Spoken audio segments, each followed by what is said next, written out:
Kris Jenner and Robert Kardashian had a good relationship after they got divorced until Nicole Brown Simpson was fatally stabbed to death outside of her home, along with her friend Ron Goldman. And Kris, along with a lot of people on Nicole's side, blamed OJ, whereas Robert defended OJ. Let's talk about it. Welcome back to Kris and Robert, part 27. If you don't want to hear this preface, skip to 1 minute. But before we get started, I do want to disclaim something. There will be several parts covering the murder of Nicole, but it's specifically geared to how it impacted the relationship between Robert and Kris. So I feel like I have to talk about it because it plays a large role in why their good friendship went south very quickly during the OJ trial. With that being said, I am going to skim over a lot of the details of the trial itself, primarily because I feel like Nicole and OJ's story is a whole separate series of itself. So I'm going to try to tell the story, but I'm definitely not going to do an in-depth analysis as much as I usually do. With that being said, let's get back to the story. Kris was supposed to meet up with Nicole for lunch the day after she had been murdered. So sticking to her plans, that morning, Kris called Nicole,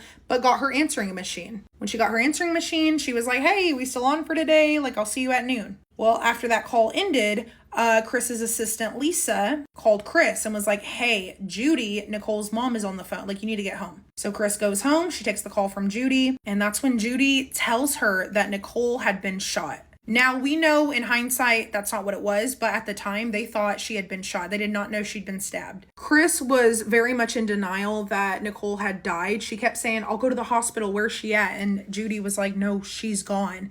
She's like, "Well, I'll just go meet her wherever." She's like, "No, I don't think you understand. Like, she did not make it." And Kris was obviously devastated. And she asked Judy if there's anything she could do. Could she come over to the house? But Judy needed more information because they had no idea what the fuck was going on. And by that time, the news already caught wind of it and details started coming in small doses, like a little piece of information here, a little piece here. So Kris was trying to piece together what happened to her friend, and same with her family. Unfortunately, I don't think her family will ever truly know what happened on that night. However, in the big 2026, we have a lot of details that Kris and Nicole's family did not have in 1994. So what happened? Nicole's daughter, Sydney, had a dance recital on June 12th. The dance recital started at 5 p.m. and it ended around maybe 7. Things were already off to a weird start because OJ, despite these two breaking up constantly, OJ still remained a part of the family. But at this specific dance recital, OJ did not sit with Nicole's family. He sat off to the side, which already is weird.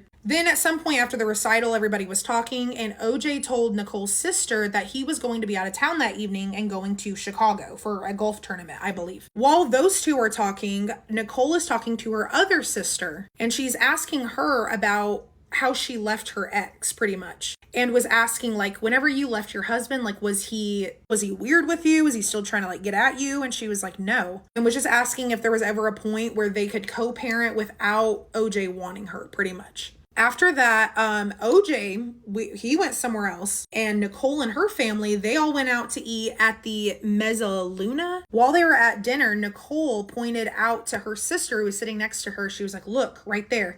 And her sister was like, "What?" And she was looking around, and obviously she saw OJ's white Bronco, and Nicole was like, "Yeah, that's him." And she told her sister, "Happens all the time," which alarmed her sister, of course. After the dinner, Nicole's sisters drove home with Nicole's mom, and Nicole went back to the house. Nicole's sisters said it was weird, the ride home, because their mother was not speaking a majority of the ride, which is not like their mother. Usually they talk the entire ride. So for her to be silent was a red flag. She then later said it was because she left her glasses at the restaurant. So somehow, some way, they got a hold of the restaurant, and Ron Goldman was the waiter. So Ron was like, "Oh, I'll get the glasses. No problem. I'll bring them in the morning, whatever." Her sisters confirm that was the reason why Ron Goldman went to Nicole's house that night. Speaking of Ron going to her house, obviously I don't have a camera, I wasn't there, but I do have witness statements, and here's what they said happened. OJ was supposed to be going to the golfing tournament. So he had a limo driver meet him at his house, and this limo driver was a little early. He got there around 10:28 to take OJ to the airport. The limo driver says he got out, knocked on the door, rung the bell or whatever it was. Nobody was home, and he was like, Okay, guess I'll just wait. And so he did. Then on Nicole's block, somebody at 10:35 was walking their dogs and they heard a commotion towards Nicole's house. Mind you, it was dark, so they couldn't see, but they heard it. They said it sounded like two men arguing and the clinking of a gate, like somebody like maybe getting hit against it, somebody hitting the gate, and she heard like, hey, hey, hey, hey. The witness said she looked up and she saw a white box-like vehicle which matched the description of OJ's white Bronco at the residence. Then another witness was driving to get food at 10:45 when she almost collided with OJ. She said it was a white Bronco that did not have its lights on, so she was like staring at it like, what the fuck? Like almost hit her. And as she's staring at the car, she specifically says it was OJ driving the car. She said he looked like mad and was in a rush, was hauling ass, and was shady because he had his lights off. And the person was pissed off. She was like, what the fuck? They almost hit me. So that witness is the one that calls LAPD, which is when they start investigating. Originally, the witness thought that OJ maybe had been drinking and driving. So she was just calling just to be like, hey, there's somebody driving out. It's OJ Simpson. Like, go check that shit out. Then in the meantime, around 10:50-ish, the limo driver that's waiting at OJ's house says they physically see OJ coming around the garage and going inside the house. So the limo driver's like, oh, okay, he just got home. I'm going to go try the door again. He rings and rings and rings and rings that bell. Nobody answers. So he kind of gives up for a little bit. Then he rings again. Finally, OJ picks up the thing. He's like, oh, I'm so sorry. I just got out of the shower. I'll be down in a minute. Which is suspicious because he literally just saw him pull up. Eventually, the limo driver takes OJ to the airport and he goes off to Chicago. In the meantime, at the Brown residence, the police had been called and they found a horrific crime scene. They found OJ and Ron Goldman deceased at the residence with the front door open. OJ and Nicole's kids were sleeping upstairs.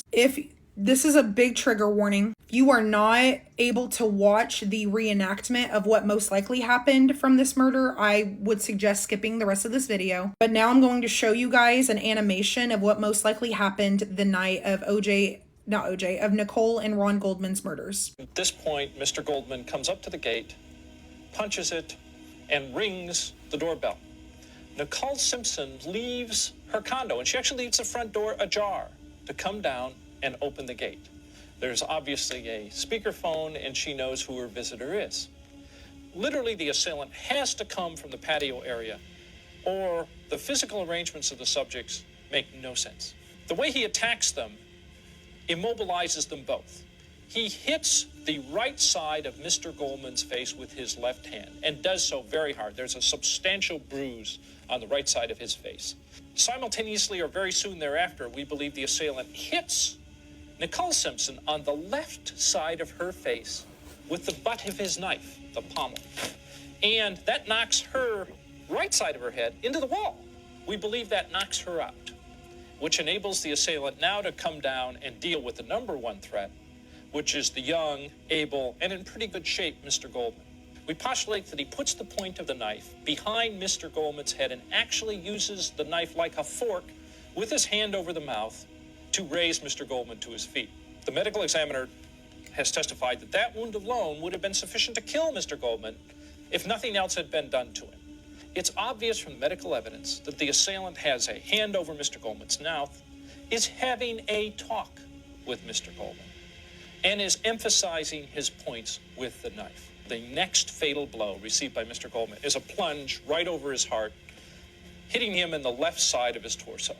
Another thrust, again from the back, upwards under the rib cage, which is also a fatal thrust. And he takes a final knife blow in this side, another fatal wound. And we postulate he falls away into the fence. We see abrasion marks down the back of his scalp, which we believe is a result of falling down the fence. And then he falls over, and that is literally the position he is found by the police the next morning. With Mr. Goldman dealt with, the assailant is now free to turn his attention to Nicole. The assailant uses the same technique to lift her as he does Mr. Goldman. Hand over mouth, most important. It's clear, again, that the assailant is talking to Nicole Simpson. The reason we know this is before the final fatal cut of her throat, there are 3 other small cuts on her throat, parallel to where the fatal blow is going to be administered. It's clearly, again, torture. The final cut across her throat is going to be delivered with her head cocked substantially back. And the strength in that cut is enormous.